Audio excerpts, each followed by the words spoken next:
Hey friends, here's another stupid song because I still don't have an intro for my show.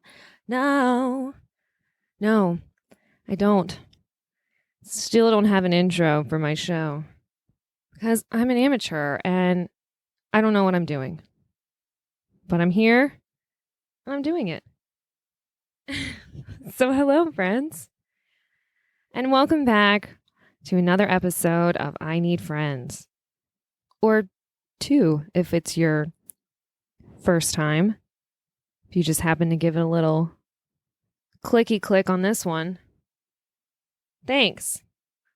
Anyway, let's get to it. I don't like long introductions. Sometimes when I go back and listen to my episodes to check for sound quality and whatever, not that I know how to fix it.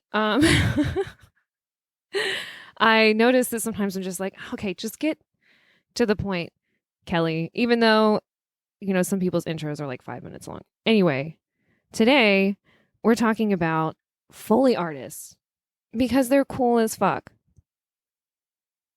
And just the name Foley artist sounds cool. Like if you ask someone like, "Oh, what do you do for work?" They're like, "Oh, I'm a Foley artist." You're like, "Whoa, I don't know what the fuck that is, but that sounds like at least somewhat impressive. Like what do you do?" Well, when you're watching a movie and you're hearing every little sound that's going on, the footsteps, setting keys down on the counter, fabric blowing in the wind, leaves, an alien life form crushing a human being. All of that is created by humans in a separate sound studio after the movie is filmed. And that's what a Foley artist does. They make the sound for all the movies. All of your favorite movies, they have been made possible by Foley artists. And that's pretty incredible because you don't necessarily think that sound like that is so important to making a movie complete. But if you don't have the sounds just right in a scene, it can either if the sound is off or doesn't seem to match what's going on, it can take you out of your immersion in that reality. It can take you out of the movie, out of the moment, or it can just make something seem bad and underproduced. So it's actually really, really important to having a movie done. And I first heard of Foley art really stupid on MTV.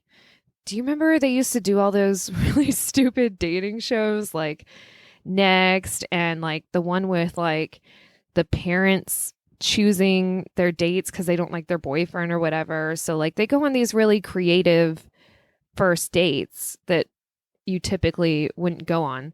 But a couple people, they went on a date to do Foley art where they're showing a scene of a commercial or a movie or something, and they're supposed to create the noises that go with it. And I was like, I don't know, 12 or 13 when I saw it or something. But I was just like, that's pretty cool, actually, that you have to do that. And I had seen a clip of the Foley artist or one of the Foley artists who worked on Ratatouille and just him moving around the kitchen. Well, I mean, not a kitchen, but as the chef in the movie is moving around the kitchen, he's picking up all these bowls and dropping things and, trying to get all this timing right as he's watching the movie. And I don't know. I just thought it was so fascinating. So I just kind of wanted to find out more about it. And recently I came across this short documentary. I think it was only 13 minutes long. And it was called Footsteps because that's kind of the biggest thing that Foley artists do is taking care of, putting all the footsteps in. I mean, every movie is going to have footsteps in it just about. So it was showing this particular documentary was showing a studio that does Foley art. And it's not in Hollywood. It's not in New York City. It's in some rural part of Ontario, Canada. And it looks like this farm almost. And there's just these vast areas of just grass. It's like out in the middle of nowhere. And they have this house and then these huge studios that they've built up that were just like, I mean, more than just a sound studio. Like they have rooms that are like, it's an actual kitchen that they've put mics in. They have them like throughout this house so that they can go and get these sounds, these genuine sounds, like right out of this kitchen if they want to. But then they also have like this massive studio that they were showing the process of it being built. And they built like 2 concrete walls that have space in between for a sound buffer. They're putting like 2 layers of insulated drywall. They got Sonopan, which is like soundproofing that I think goes like behind the drywall. I mean, just everything you can think of to insulate this place and soundproof it. And the guy, as he's describing the construction process and talking about, you know, what it's supposed to achieve, he's like, there could be a major hailstorm outside. And if we're in here, we would have no idea whatsoever. So that's how tight they got this thing locked down. And these people are fucking pros too. So they've done like, you know, big blockbuster movies. I might be mixing this up with another documentary because there's all kinds of, it's not just one company that does Foley art, just like there's not one movie production company. There's more people that do Foley art. So it might have been someone else that worked on Baby Driver. But Baby Driver, if you haven't seen it, it was a really fun movie to watch because the music is so integrated with what the actors are doing, and the steps and the doors shutting and them setting things down is all happening in beat with the music. And so the Foley artist really has to make that happen. Like that's a big challenge there. So they have this huge place. And so you're thinking like, okay, they probably got like some crazy ass, nice, like high tech, like equipment. They got these machines that could make like any fucking sound probably. No, this place is filled with junk, just junk. Stuff that like probably wouldn't even get put out at a yard sale in some places, but they love going to like thrift stores and, you know, yard sales, garage sales, stuff like that. And just finding anything that can make a good noise. Cause you're not always going to use exactly what, you know, the exact object that is being used in the film. You're not necessarily going to use that to try to make that noise. You got to get creative with it. And they do get like really creative. And they'll have to try like many times to, you know, get a sound just right. Like they were showing this one clip of one of the artists working on a movie where these vampires were attacking this human and just like eating him, sucking his blood, tearing him apart. So she's trying to figure out like, okay, well, what do I need to do to capture this noise? Like, obviously, you can't literally tear flesh and rip someone's guts out. For many reasons, you would not do that I don't need to list here. They should be obvious. But so she has, she's got a piece of celery and she's like breaking it, and biting into it and like chewing on it. And she's like taking handfuls of Jello and just like slurping and gargling it in her mouth and like gurgling it like in the back of her throat. So she probably didn't have much of an appetite after that. Hopefully she did that after her lunch break and not before. Or she just had Jello and celery for lunch, which I don't think is very good for the calorie count, but that's neither here nor there. But they have to do like all kinds of things. So like if they're, and it's not just about like capturing the sound. It's not just like, okay, well, there's footsteps, so I need to make footsteps. You have to capture the mood of what's going on. If someone is being stalked in an alley and you're trying to put that person's footsteps behind them, there needs to be some level of, you know, there has to be like some menacing there or some kind of threat. Or if someone is like sadly walking along, you know, you really have to capture that with the footsteps. You can't have like a woman like walking down the street in the rain with her hands in her pockets looking down and then have like these clunky, like almost like clumsy footsteps. You have to have something that matches her mood. And if you get that wrong, then you get the scene wrong. And on top of that, like not only do they have to make their own interpretations about what moods they need to capture in the scene and what the sound really needs to be like. They have to also work with the people who were making the movie and figure out what sounds they want for certain things and what moods they're trying to capture. And they're miles away. They can't be there. They're not present while the movie is being filmed. They're not seeing everything that's going on. So like they have kind of a tall order here to really bring this essence to the film that they weren't involved in until any kind of post-production. And they have to do like passes over the film, so many times. You can't just sit there and just work everything like right away.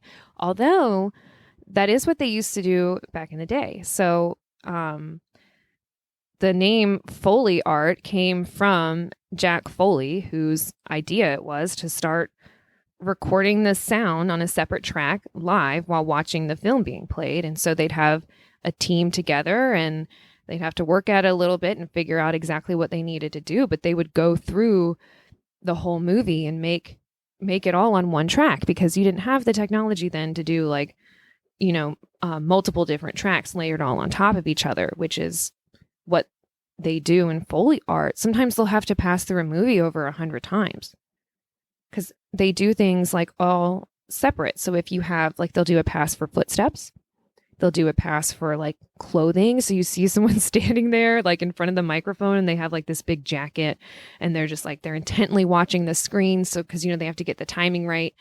Even though if they're a little off, like of course the sound engineer who's working with them, who they have to be able to communicate well together too, can adjust the timing, but you still have to get everything else just right, even if you didn't start right at the exact moment. So they're just like intently staring at the screen and just like holding out this piece of cloth and just like moving it around, just trying to make it capture the sound of someone like whooshing their jacket around. Like just all the work and effort that goes into creating a sound for someone to just spin around and their jacket make a noise. Like someone has to create that noise.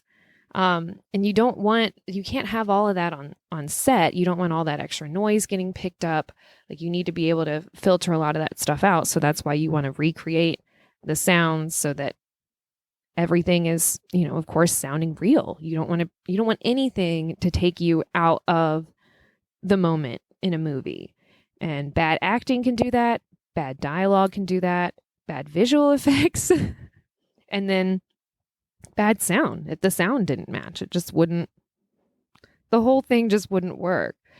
So it takes a lot for them. And they were showing a few different places. Again, I watched a few different documentaries. So this wasn't all in Footsteps, because the documentary Footsteps was just showing one place. But looking at others, they all have like their studios set up differently.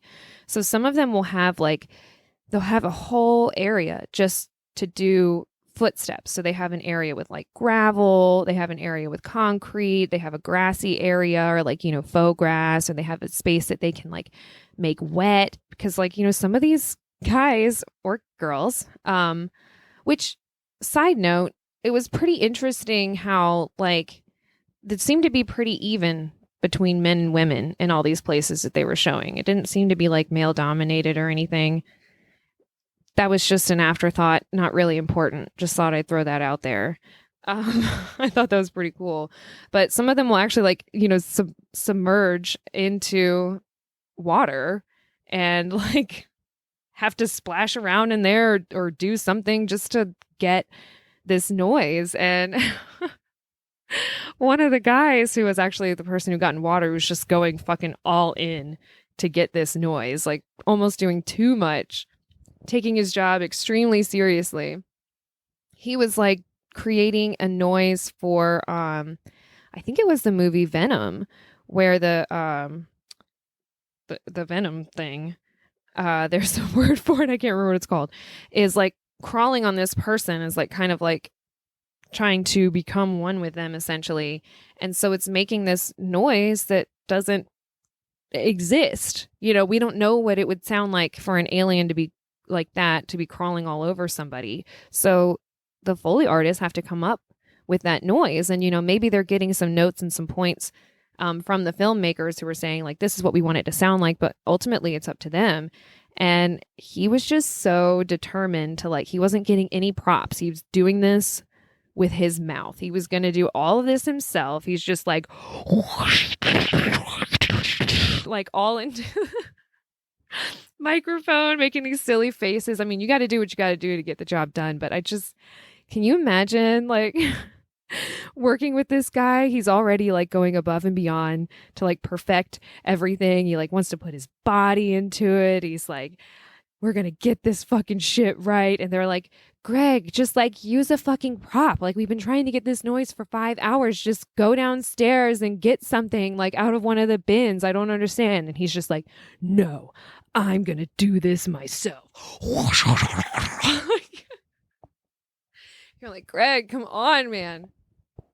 I don't know what his name was. I don't think it was Greg, but that's just what came out here. But Jesus fucking Christ, there's just so much that goes into making these little tiny noises and all these little things. And the stuff they have and the collections that they have is like insane. They'll have like old pencil sharpeners, like random little knives, all kinds of fabric, bike wheels, bike chains, all kinds of door hinges, door knobs. Some of these studios even had like door collections where you can get like, so you can get the right kind of slam on a door, or you need the right kind of creak, and they'll try all these different things to get, different kinds of resonance. Like one of the ladies was messing with a hinge. She's trying to get like this creaking noise, and it wasn't quite right. So she put it up against a metal fence post and started bending the hinge against the fence post, which totally changed the noise. And just all these little things that they think of to do this stuff is just crazy. It's like, oh yeah, there's a person setting keys down on the counter. I know 5 things I can grab for that instead of getting keys and setting it down on the counter, because it might not sound right. And even then, if you're getting like the perfect noise, this or what they feel like is almost the perfect noise, and they can't quite get it right, but there's nothing else that they feel like they can do, that's when they need to work with their sound engineer who's over there recording everything, layering things, and seeing if they need to add any effects to it, because they can do that. Like they can add, it's not like not Foley art if it's not a genuine sound. I mean, there's still they use like computer generated sounds or recorded tracks that they just replay. And there's nothing wrong with that, but there's just something about the reason that like Foley art is still so popular and common, and why it hasn't gone to like being, just something that you fully do on the computer, is because you really do need that human interpretation. Like we were talking about with capturing all the different footsteps, like you have to capture that mood of the person so that you're getting the right mood of the scene. Like even something like we're like setting keys down on the counter. Like imagine you're having a fight with your partner and they go into the other room. You can't see them, but you can only hear what they're doing. You can hear when certain things sound angry. Like you can tell if someone is setting their keys down on the counter in like an angry way, or if they've just set it down gently. Or sometimes you can even tell the difference between them setting them down angrily or accidentally setting them down too hard. It's just all of that has to be fully interpreted by the Foley artist. And I just don't think that that's something that would be easy to collect in a file on a computer, where you're trying to switch out like all these different moods, and, then you're limited on the sounds that you have, rather than a person being able to create as much as they want and do it as many times and make little tiny changes to certain things if they need something to come out just right. But I mean, just everything about it, I think is so cool. Like I almost feel like I could like nerd out on just watching videos about Foley artists and people doing Foley art. Like most of the time, I mean, I love movies. I'm obsessed with them. If you've listened to my movie episode, then and I will be doing more episodes on movies. But I love the behind the scenes stuff, sometimes even more than I like watching the film. Like there are two movies, just going on a little tangent here. Forgetting Sarah Marshall and 500 Days of Summer. Those are two of my favorite movies. I guess I have like 100 favorite movies, but they're in my top 100. Um, two of my favorite movies, and I love watching them even more with the commentary on. And when I'm watching it without the commentary, I miss it. And I'm like, wait, this is the part where he talks about why he wrote this line this way, or the troubles they had with getting this scene. Like that's the part that I love about it. And that's another reason why like horror movies don't really scare me anymore, because whenever there is something like really scary happening or a really scary image, I'm just like, wow, it took so much work to create that. Like someone had to do makeup and they had to sit there for hours, and this makeup artist had to figure out how to make this real. And then sometimes there's even special effects that go on top of it that they have to do, like they have to put in computer imaging to round it out and just fully make it look real. And I mean, it's not easy. And so it's just really fun to me, I guess, to hear them talk about it. I mean, you have a movie that's lasting an hour and a half to 2.5 hours, hopefully not longer than that, but it happens. And you have, months and months of work that go into just putting this hour and a half, 2 hours right in front of you and all these different moving parts. And Foley artists are a very separate but very big part of it. And it seems like they will continue to be. They're not worried about their jobs getting automated or anything. And, from the ones that they talk to, I guess, if you're making a documentary about people doing Foley art, you're probably not going to be interviewing a lot of people who don't like their job.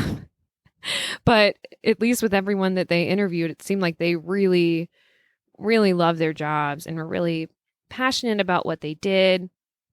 Even though, like, it could be exhausting. I mean, you're trying to get footsteps right, like all day, and you just can't get this right noise, and you're having to move in a certain way that might not be natural for you. And you have to make sure that all the other clothing on you isn't making noises, because you only need to get that footstep noise. And you have to hold your breath at certain points because you can't be breathing over your footsteps. You have to just get the footsteps. And then that's just one tiny part of it. You get the footsteps done for the film, and that's just one pass.